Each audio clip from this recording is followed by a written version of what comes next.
Assalamualaikum warahmatullahi wabarakatuh. Selamat malam. Pada kesempatan ini saya ingin membahas saham perusahaan gas negara ya, Pegas. Karena berapa bulan ini mengalami penurunan yang cukup jauh ya, hampir setengah dari harga puncak. Dari 1.800 sekarang udah mendekati 900 ya, udah di bawah 1.000, jadi hampir setengah ini. Kalau kita lihat secara teknikal, ini memang penurunan berkepanjangan ya. Artinya bandar tidak memberi napas buat yang nyangkut di atas untuk keluar ya. Kita lihat garis akumulasi distribusinya juga gradiennya ke bawah, kemiringannya sangat-sangat miring ya. Cuma satu lekukan yang terjadi selama penurunan panjang ini, dan itu pun tidak signifikan ya. Kemudian kalau kita lihat dari MACD ya, moving average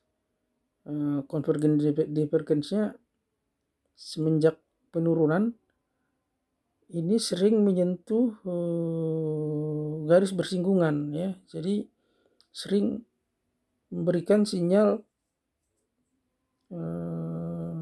dead cross ya, turun terus dead cross ya, artinya sinyal warna biru selalu memotong garis merah ya. Jadi kadang dia mengeluarkan sinyal dead cross, kadang mengeluarkan golden cross. Tapi kalau kita lihat dia lebih banyak dead cross-nya ya, turun ke bawah ya. Kemudian volume juga berkurang ya, ini wajar ya, karena pada saat distribusi pelan-pelan memang bandar akan membuat volume seolah-olah tidak banyak ya, karena akan kalau misalkan banyak akan menjadi perhatian pasar ya. Jadi dia memang setting volume sama frekuensi tidak terlalu signifikan ya. Mungkin untuk saat-saat tertentu dia angkat volume pada saat dia beli di bawah ya. Kemudian setelah naik ke atas dia distribusi lagi pelan-pelan dengan volume kecil. Kemudian kalau sudah lama mungkin kan orang enggan, kalau turun terus orang enggan mau beli gitu, diangkat lagi sama dia dari bawah, di atas turun lagi pelan-pelan, distribusi kecil-kecil, seperti itu aja terus berlanjut ya. Sebenarnya saham ini cukup bagus dulu ya, sekitar tahun 4 tahun 5 tahun yang lewat lah ya, bagus banget ini saham. Asing banyak suka ini saham dulu ya, sebelum restrukturisasi dengan Pertamina ya. Jadi Pegas diakuisisi sama Pertamina, kemudian Pertagas diakuisisi sama Pegas ya. Sebelum kasus itu ini masih bagus banget ini saham. Cuma semenjak kejadian itu kelihatannya makin terpuruk. Bahkan puncaknya di ya kejadian corona yang setahun kemarin lebih ya. Kalau nggak salah dia nyampe harga 600 ini, 600 sekian, bahkan sempat menyentuh di bawah 600 justru. Kemudian dia diangkat sampai ke 1.800 ya. Setelah itu dia melakukan distribusi ya cantik ya, artinya skenario dia melakukan distribusi sangat-sangat bagus. Jadi dia angkat ke atas, kemudian distribusi sama dia, kemudian diangkat lagi ke atas biar harganya naik, ya, biar dia bisa jualan di atas. Jadi terjadi double top ya, di sekitar 1800-an double topnya. Kan pernah dia turunkan sampai 1500-an, dia naikkan lagi ke atas. Dia jual lagi pelan-pelan di atas sampai turun sekitar 1200-an ya. Kemudian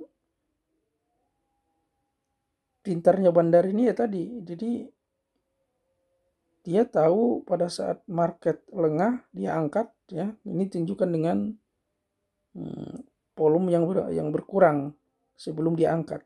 Setelah diangkat kan volume naik. Jadi dia pintar memainkan psikologi pasar ini. Jadi ketika volume kecil, orang gak tertarik, dia angkat ya. Setelah diangkat ke atas, dia jual pelan-pelan, tunggu lagi berapa saat lagi gitu ya. Kemudian kalau kita lihat berdasarkan Ichimoku indikator, nah ini bisa kelihatan ini di sini. Di sekitar harga 1500-an ya, 1500-1600 setelah dia melakukan markdown ya, penurunan harga besar-besaran, mungkin dia di double top itu udah lumayan banyak dia distribusikan ke retail ya. Kemudian gak lama setelah double top terjadi, mungkin sekitar 2 mingguan dia udah masuk awan Ichimoku ya. Dan lebih dramatisnya, hanya dalam satu gelombang turun lembah gitu udah langsung nembus awan Ichimoku-nya ya. Kemudian diangkat lagi memasuki awan Ichimoku untuk menaikkan perhatian pasar ya, biar pasar tertarik untuk masuk ya. Dia naikkan lagi masuk awan Ichimoku, kemudian dia distribusi lagi pelan-pelan sampai ke bawah, sampai sekarang nggak naik lagi, nggak mendekati Ichimoku lagi ya. Bahkan dari masuki awan Ichimoku pertama, kemudian dia angkat, turun lagi, tidak pernah lagi memasuki awan lagi, hanya menyentuh. Jadi dia pintar, bandarnya pintar, dia tahu persis bahwa daerah awan Ichimoku ini kan daerah titik pembelian paling banyak dari retail ya. Jadi dia angkat pelan-pelan tapi tidak pernah menyentuh ataupun menembus awan Ichimoku. Jadi kesempatan orang untuk keluar nggak ada ya. Jadi pintar juga ini bandarnya yang memainkan ya. Kemudian penurunan ini kan banyak juga berkaitan dengan kasus pajaknya dia yang udah 2-3 tahun terkatung-katung ya, belum jelas. Sekarang juga mungkin juga belum jelas, tapi kasus itu membuat harga saham ini jauhi pasar ya. Kasihan juga sebenarnya pemegang saham yang nyangkut di atas ya. Kemudian bagaimana sikap kita terhadap saham ini ya sebagai investor dan trader ya. Jadi kalau Anda belum punya, saya tidak sarankan untuk dibeli ya. Nanti belilah pada saat chartnya atau grafiknya, candlenya bukan hanya menyentuh ya, menembus awan Ichimoku yang seperti ini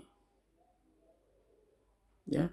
Jadi makin ke bawah dia makin banyak retailer yang menjerit ini ya. Kemudian kalau sudah punya, perhatikan titik pembelian Anda, apakah sudah jauh atau belum. Tapi kalau sudah jauh mungkin boleh dijual 80% atau 70% ya. Tapi kalau misalkan belum jauh ya mungkin bisa 50% ya, sambil lihat penurunan harganya Kalau dia turun banyak, beli lagi di bawah, kemudian mantul. Ketika mantul, jual semua dengan yang Anda punya yang di atas, dengan harga pembelian yang di atas tadi ya. Dan itu akan mengurangi risiko Anda ya. Tapi kalau yang belum punya, saya tidak sarankan untuk ngambil barang ini ya. Kita lihat juga dari harga volume dia makin tipis ini, untuk di trading kan juga agak-agak susah ini, range-nya volume dan frekuensinya nggak terlalu banyak ya. Akumulasi distribusinya juga makin jatuh dia ke bawah ya. Cuma mungkin ada kesempatan hanya pada saat dia melakukan distribusi dengan cara mengangkat harga sesaat ya. Kalau kita tahu polanya, kita tahu cara mainnya, ini mungkin juga ada peluang di situ. Cuma resikonya terlalu besar ya. Kelihatannya dari volume juga tipis banget ya. Kemudian kalaupun misalkan kita ingin trading, perhatikanlah frekuensi sama volume. Jadi ketika dia mau naikkan ke atas, frekuensi sama volume akan meningkat. Nah, disitulah ikut numpang ya. Tapi nggak boleh lama-lama nih, 2-3 hari setelah dia angkat harus keluar ya. 3 hari juga mungkin terlalu lama ya, 2 hari lah ya. Kalau untuk pas trade sih nggak masalah ya, yang trading 1-2 hari boleh ya. Kemudian di seminggu ini kan dia kelihatannya ini ya, seminggu 2 minggu inilah ya, agak-agak datar ya candlenya. Terus akumulasi distribusinya juga udah mulai rata di sini. Tapi ini belum bisa dijadikan sebagai patokan untuk pembalikan arah ya. Belum bisa, walaupun signal MACD-nya udah dempet bolak-balik golden cross sama dead cross ya. Jadi kita masih nunggu volume dan frekuensi yang memungkinkan. Artinya nilai volume dan frekuensinya harus di atas rata-rata ini, baru ada pembalikan arah. Cuma mungkin bagi yang ingin ya melakukan trading ya, itu tadi perhatikan volumenya, jangan terlalu jangan ngikut, jangan masuk ketika volume dan frekuensinya rendah. Oke, kalau untuk penurunan mungkin prediksi saya sih sekitar 900-an ya, 890-an dia akan mantul ini. Karena ini udah hampir setengah ya. Tapi walaupun begitu, ini namanya prediksi kan, bisa salah bisa enggak ya. Ini hanya berdasarkan nilai resist yang terjadi di belakang ya, sekitar segitu banyak lekukan ya. Kemudian kalaupun mantul ya, biasanya kalau lihat dari belakang dia akan mantul di sekitar awan Ichimoku. Jadi kalau sekarang mungkin di 900, mungkin mantul di sekitar 1100 ya. 1100, 1150 paling segitu ya, dari 900. Jadi range-nya agak sempit ya, tidak terlalu lebar ya. Oke, demikian penjelasan saya mengenai saham Pegas. Mudah-mudahan ini bermanfaat buat Anda. Semoga makin banyak cuan ke depannya. Oke, assalamualaikum warahmatullahi wabarakatuh. Selamat malam.